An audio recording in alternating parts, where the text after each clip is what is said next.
হয় আমাৰ এই অঞ্চলটো বিভিন্ন ক্ষেত্ৰত পিছপৰা অঞ্চল হয় আৰু ইয়াতে প্ৰথমটি কাৰ্যসূচী আছিলে এটা স্বাস্থ্য শিবিৰ কৰা হৈছে অঞ্চলটোৰ ৰাইজৰ বাবে আৰু ইয়াতে বহুকেইজন স্পেচিয়েলিষ্ট ডক্টৰ্ছ আছে যে ডেণ্টেলে হওক ENT হওক মেডিচিন গাইনেকলজি আটাইখিনি স্পেচিয়েলিটি ৰখা হৈছে আৰু মই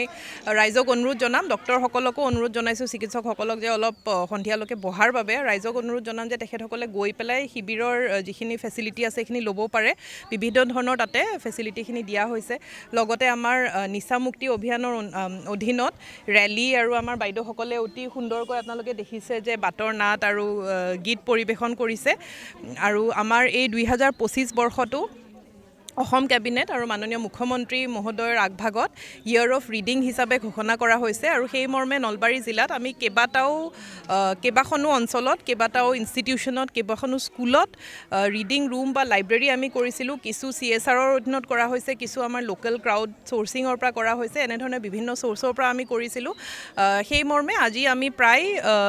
4খন ৰিডিং ৰুম আৰু লাইব্ৰেৰী মুকলি কৰি আছোঁ আৰু লগতে আমাৰ 15 ফাইনেন্সৰ অধীনত এই অঞ্চলৰ যিহেতু ৰাইজ যথেষ্ট সজাগ হয় আৰু শিক্ষা দীক্ষাৰ প্ৰতি এটা বিশেষ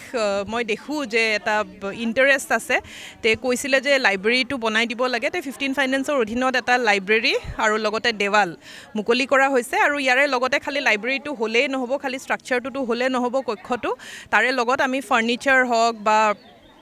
যিখিনি আমাৰ শেল্ফ হওক ৰেক হওক পুথি হওক এই গোটেইখিনি ব্যৱস্থাও আজি কৰা হৈছে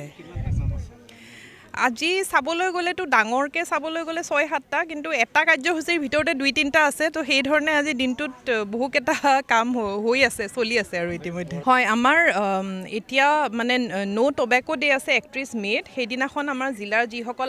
আশা কৰ্মী আছে আশা ছুপাৰভাইজাৰ্ছ আছে তেওঁলোকক এটা অৰিয়েণ্টেশ্যন ট্ৰেইনিং দিয়া হ'ব যে টবেকো কণ্ট্ৰলৰ ওপৰত আৰু যি কেনেধৰণৰ কেঞ্চাৰ এইবিলাক স্ক্ৰিনিঙৰ ওপৰত লগতে আপোনালোকে জানে যে বিভিন্ন স্কুল বিভিন্ন কাৰ্যালয় আমি ন' টবেকো জ'ন কৰিছোঁ আৰু টবেকৰ ক্ষেত্ৰত সজাগতাটো অতিশয় দৰকাৰ হয় তে সজাগতা আমি জিলাৰ প্ৰত্যেকখন আমি এনেধৰণে চেষ্টা কৰিছোঁ যে প্ৰত্যেকখন গাঁৱে হওক প্ৰত্যেকটো পিছপৰা অঞ্চল আৰু বিশেষকৈ যিখিনি হটস্পট থাকে য'ত দেখা যায় যে তাতে অলপ মানে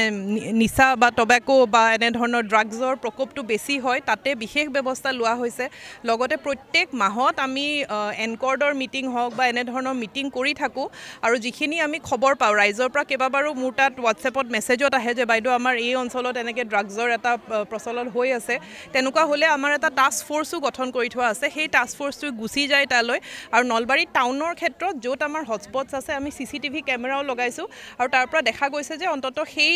ইলাকা যিবিলাক আগতে হটস্পট আছিলে এতিয়া তাতে ড্ৰাগটো কৰিব পৰা নাই আৰু আমাৰ নলবাৰী আৰক্ষীও যথেষ্ট ব্যৱস্থা লৈ আছে প্ৰত্যেক মাহতে তেওঁলোকে যথেষ্টখিনি ড্ৰাগ চিজ কৰি আছে যিহেতু ছাপ্লাইটো যেতিয়া ড্ৰাগৰ কাট অফ হ'ব সেইটোও এটা চ'ৰ্চ হয় এনেধৰণৰ বিভিন্ন ধৰণে বিভিন্ন ক্ষেত্ৰত আমি পদক্ষেপ লৈ আছোঁ